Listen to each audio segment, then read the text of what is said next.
Salut les Blaugrana, j'espère que vous allez bien. Nouvelle vidéo actualité FC Barcelone. Bon, normalement, elle devrait être courte car il n'y a pas énormément d'informations, mais il y a tout de même une très bonne nouvelle pour le Classico. Oui, dans cette phase-là de malheur que le FC Barcelone traverse, ça fait plaisir. Hier, on a vu que Frenkie de Jong a eu le feu vert médical et aujourd'hui, bah, c'est un autre joueur qui apparemment pourrait avoir le feu vert médical pour le Classico et c'est un joueur franchement dont on aurait fortement besoin. Je vous invite à vous installer, lâcher le petit abonnement, le petit like. Et on est parti pour cette mini actualité de la journée. Ça va aussi beaucoup parler de Lionel Messi. C'est parti sans perdre de temps. On va commencer avec justement Lionel Messi. Et c'est notre président Laporta qui aurait tout simplement décidé de construire une statue de Lionel Messi devant le Camp Nou.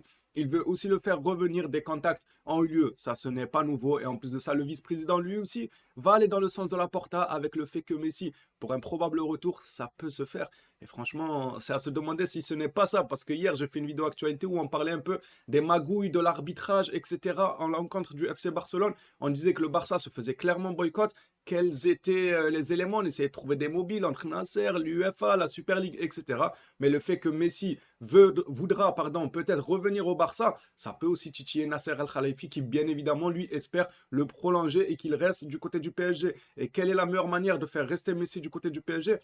Tout simplement en abattant le FC Barcelone, en les envoyant en Europa League, en faisant une saison catastrophique. Messi n'aura probablement pas envie de revenir au club s'il voit que le bateau est encore pas très stable. Vous voyez ce que je veux dire? Alors que si le Barça se qualifie, qu'il fait un quart de finale de Ligue des Champions ou demi-finale et qu'il gagne la Liga, ben Messi, bien sûr qu'il voudra revenir finir en beauté sa carrière.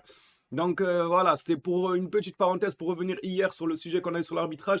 J'ai nommé plusieurs mobiles, mais c'est vrai que celui-là, je l'avais oublié, le fait que Messi pourrait revenir au Barça. Mais Laporta souhaite honorer Messi avec une statue devant le Camp Nou et ça fait plaisir. On va passer maintenant au vice-président, justement. Le vice-président du Barça, Romeu, sur un éventuel retour de Messi. Si le club veut le ramener, nous mettrons au travail. Le côté financier de l'accord, c'était une question. Nous savons comment faire des miracles. Les portes sont toujours ouvertes pour Léo Messi. Bien évidemment que les portes sont toujours ouvertes, même si moi, vous savez, je suis mitigé sur la question. J'ai des arguments pour et des arguments contre. Mais c'est Lionel Messi, c'est difficile de se positionner en disant contre à 100%. Franchement, c'est difficile. Même ceux qui disent contre à 100%, quand on y réfléchit bien, vous pouvez trouver des éléments. Franchement, c'est la Pulga. Est-ce qu'on pourrait fermer la porte à la Pulga alors que c'est sa maison? C'est très compliqué de le confirmer à 100%. On va passer maintenant à la masse salariale qui nous a beaucoup posé problème durant ce mercato passé, même si on s'en est sorti très bien.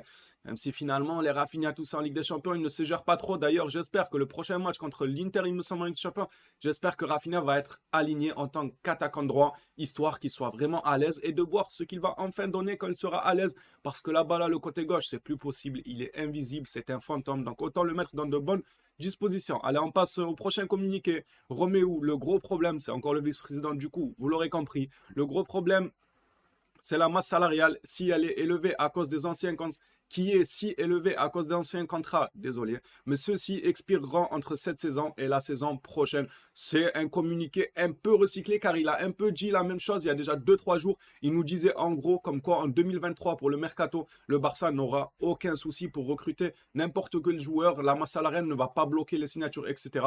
Là, il nous a redit un peu la même chose mais reformulé différemment. Il nous explique pourquoi la masse salariale a autant posé problème et il nous dit que c'est clairement à cause des contrats signés sous l'ère Bartomeu, les gars. Sous le bandit de Bartomeu, tous nos problèmes viennent de là-bas. Tous nos problèmes, c'est Bartomeu qui est tout le temps mêlé à ça. Allez, on va passer maintenant avec une petite information encore sur Lionel Messi. Je vous ai dit, c'est une actu carrément Lionel Messi, les gars. Lionel Messi nous dit oui, ça sera sûrement ma dernière Coupe du Monde. Le football, les gars, le football. Franchement, je vois tout le monde dire Haaland, Mbappé, c'est la relève de Messi, CR7. Je suis pas d'accord. Je suis pas d'accord. Ça peut être la relève en termes de stats. Là, Haaland, ce qu'il fait, c'est exceptionnel. C'est fou, Haaland, ce qu'il fait. Je vois même des pétitions là-bas en PL pour virer Haaland de la PL. Bon, bien évidemment, c'est de l'humour. Haaland ne sera pas viré de la PL. Mais je vous jure que j'ai vu sur les réseaux des pétitions là-bas en Angleterre. Là, ils ont fait une pétition. Il y a 400 000 personnes, je crois, qui ont signé pour que Haaland soit viré de la PL. Et il est fou, Haaland. Il est trop fort. Il est trop fort. Il est inarrêtable. Ça, c'est une chose. Je n'en doute pas que ça va être un excellent footballeur. Pareil pour Mbappé. Je ne doute pas de leur talent. Mais je pense que vous êtes beaucoup à comprendre que c'est pas le même feeling que Messi CR7. Franchement, c'est pas le même feeling, cette rivalité. Puis même au-delà des stats, en fait, c'est des joueurs qui ont supporté leur équipe et ça, très régulier, saison après saison, que ce soit en termes de stats, que ce soit en termes de dribble, que ce soit en termes de folie, de magie. et je n'arrive pas non plus à voir de la magie en ces joueurs comme Mbappé et Haaland. Pour l'instant, en tout cas, ça peut changer les saisons à venir. Peut-être qu'ils progresseront, ils seront plus justes, ils seront un peu plus techniques et plus justes dans leur technique, justement, plus efficaces. Mais pour l'instant, pour moi, Haaland, ça va être un tueur devant les cages. Ça, il n'y a aucun souci. Peut-être statistiquement, il peut rattraper les plus grands. Ça, il n'y a aucun problème. Je n'aurais pas ce feeling que j'ai eu avec Messi, CR7, tout ça, ces grands joueurs-là. Moi, ce n'est que mon avis. Après, ça reste tout de même de très bons joueurs. Haaland et Mbappé, revenant à Messi, ça va probablement être sa dernière Coupe du Monde. S'il pouvait finir sur une victoire, ça pourrait être exceptionnel. Sinon, Messi pourrait finir sa dernière Coupe du Monde en remportant cette fameuse Coupe du Monde. C'est tout ce qui lui manque à son palmarès. Même si, bon, les haineux diront oui, mais il n'a pas de Coupe du Monde.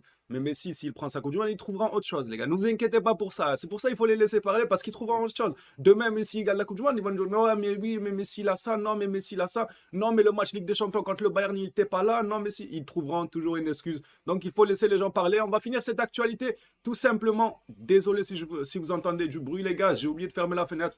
On va finir cette actualité par une très très bonne nouvelle. C'est tout simplement Koundé. Il nous dit le classico, je vais bien, on verra. Alors moi, c'est une nouvelle qui me fait extrêmement plaisir. Ouah, le bruit. C'est une voiture ou une charrette qu'il a, le collègue? Bizarre un peu. Bref, reprenons le classico. Je vais bien. On verra Inouji Koundé. Moi, c'est une nouvelle, je disais, qui me faisait plaisir. Mais d'un autre côté, attention. D'un autre côté, attention, car le match est très important. Franchement, on a 3 finales. Là, ça va être 3 matchs exceptionnels. Il faut les gagner, ces 3 finales. Il faut les prendre au cas par cas. Est-ce que Koundé, tu le fais jouer contre Madrid tout en prenant le risque de griller le restant de sa saison si jamais il rechute? Car il vient juste d'avoir le feu vert médical, entre guillemets. Il n'a même pas encore, réellement, il n'a pas encore le feu vert médical. Mais il commence à dire je vais bien, tout ça. Si contre le Real tu le mets et qu'il se reclaque car tu auras joué avec le feu, peut-être qu'on pourra le regretter et peut-être qu'on peut gagner ce match sans Koundé. Même si moi, personnellement, j'aimerais énormément que Koundé vienne car Gérard Piqué, ça va être compliqué. D'un autre côté, je me dis que peut-être que Piqué va être piqué par. Piqué va être piqué. Non, mais c'est vrai, les gars, c'est vraiment ce que je veux dire.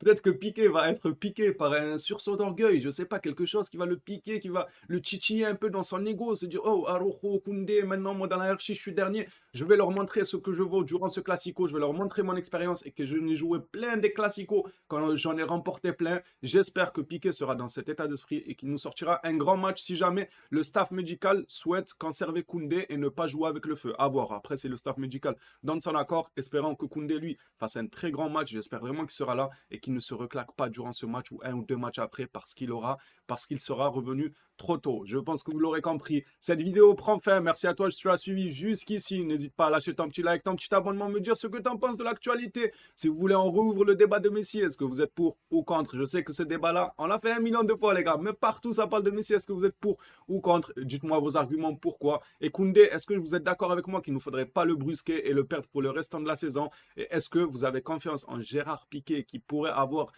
un petit sursaut d'ego ou pas du tout? Vous n'avez pas confiance, il vous fait peur et vous sentez mauvaise la défense du FC Barcelone face au Real Madrid. Voilà les gars, merci à toi si tu as suivi la vidéo jusqu'ici. Encore une fois, on se dit à la prochaine vidéo sur le FC Barcelone. D'ici là, prends soin de toi, phénomène.